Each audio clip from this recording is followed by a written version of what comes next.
Денеска православната црква ги празнува светите маченици Трофим и Теофил и светиот свештеномаченик Аполинари.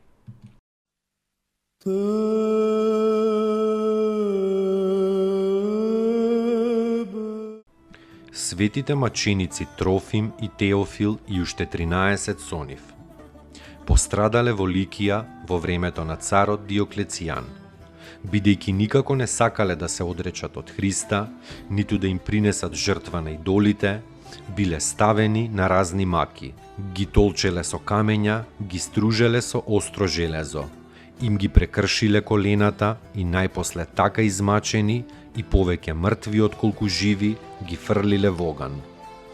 Силата Божја ги сочувала неповредени во огнот. Тогаш ги извеле и со меч ги обезглавиле. Но Господ ги прославил и на земјата и во царството свое небесно. Чесно пострадале во Ликија во 308 година. Господи,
помилуј, Господи, помилуј, Господи, помилуј, Господи, помилуј, Господи, помилуј, Господи, помилуј, Господи, помилуј, Господи, помилуј, Господи, помилуј. Господи, помилуј, Господи, помилуј, Господи, помилуј, Господи, помилуј, Господи, помилуј, Господи, помилуј, Господи, помилуј, Господи, помилуј, Господи, помилуј. Господи, помилуј, Господи, помилуј, Господи, помилуј, Господи, помилуј, Господи, помилуј, Господи, помилуј, Господи, помилуј, Господи, помилуј, Господи, помилуј, Господи, помилуј.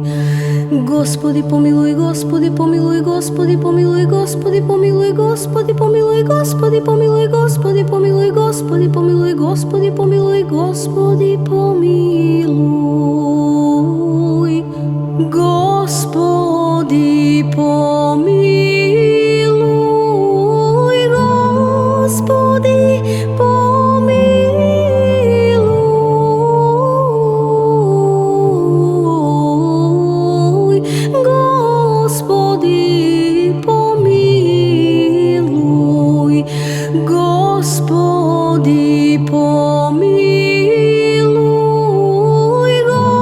Господи, помилуј, Господи, помилуј,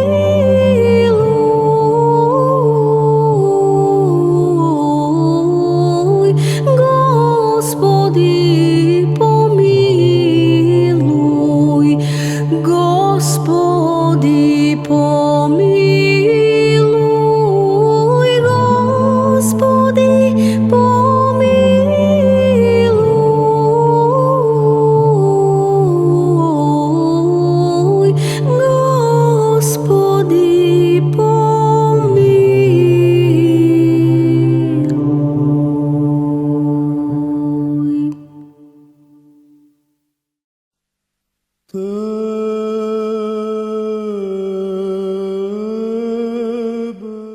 Светиот свештеномаченик Аполинари, ученик на апостол Петар, родум од градот Антиохија.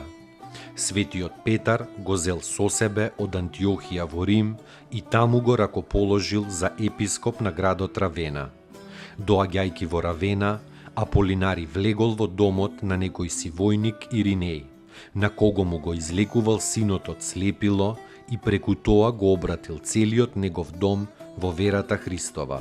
Исто така ја исцелил од некоја тешка болест и жената на военоначалникот во Равена, та и целиот негов дом го крстил. По желба на военоначалникот, Аполинари останал во неговиот дом да живее. Тука направил и една домашна црква. И во тој дом престојувал 12 години, проповедајќи го Евангелието и крштевајќи ги неверните. Од незнабожечките старешини бил жестоко мачен во неколку наврати, но се силната десница Божја го поддржала и го спасила. Најпосле бил осуден на прогонство во Илирик, но лагјата на која патувал се искршила од бурата и потонала и од сите патници се спасил само светиот Аполинари со 2 војници и 2 своји клирици. Така чудесно спасени, војниците поверувале во Богот на Аполинари и се крстиле. Тогаш Аполинари пошол да го проповеда Евангелието по целиот Балкан, спуштајќи се до Дунав. Потоа се упатил во Тракија, каде исто така под притисок го проповедал Евангелието Господово. По 3 години работа на Балканот бил протеран назад во Италија. Тој дошол во Равена, каде што сите верни необично му се израдувале. Слушнувајќи за ова, незнабожечките старешини му пишале на царот Веспазијан за Аполинари како за маѓесник и го прашале дали да го предадат на смрт како непријател на нивните богови. На тоа царот одговорил дека не треба да го убиваат, туку само да бараат да им принесе жртва на боговите или од градот да се изгони. Оти вели: не приликува да се одмаздуваме на никого за боговите, бидејќи тие самите можат да се одмаздуваат на своите непријатели ако се разгневат. Но и покрај оваа царска наредба, незнабожците удриле на Аполинарија и со ножеви го избодиле. Од тешките рани, овој слуга Божји издивнал и се преселил во Царството Божјо. Моштите од Аполинарија почиваат во Равена, во црквата со неговото име. Достойно est Јаково истину, блажити Тја Богородицу, присно блаженују и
Поуки од светите оци. Кога со болка слушаш за тугите страдања, тоа е љубов. Дури и само еден единствен сострадален поглед и еден сочувствителен збор упатен кон оној што е во неволја. И тоа е љубов. Кога со него ќе ја споделиш жалоста и ќе му подадеш малку спокојство во тешките мигови, и тоа е љубов. Љубов е кога го понесуваш тешкиот збор што ќе ти го речат. Свети Пајси Светогорец.